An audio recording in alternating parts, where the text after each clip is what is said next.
La societat musical, en este temps de confinament, hem continuat treballant i fent música des de casa.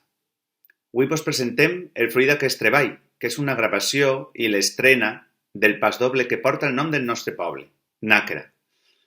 Aquest pasdoble va ser composat per Manuel Boscà Cerdà i ara el nostre director, Alfonso Bautista, ha fet la revisió de la instrumentació.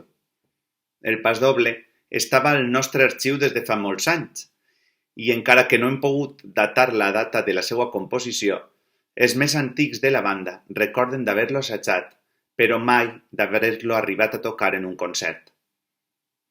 Així que cadascun i cadascuna dels músics ens hem gravat des de casa i el nostre director ha fet la sonorització i l'edició del vídeo que avui vos presentem i posem a disposició. Creguem que el resultat, dintre del context, ha sigut molt positiu i desitgem que prompte puguem interpretar aquest pasdoble per a totes i tots en un concert.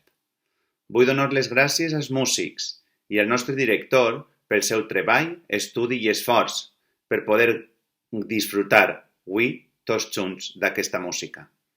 Així que sense més, vos deixe amb la Societat Musical Santa Cecília de Nàquera des de casa i amb el pasdoble simfònic Nàquera. Que el disfruteu!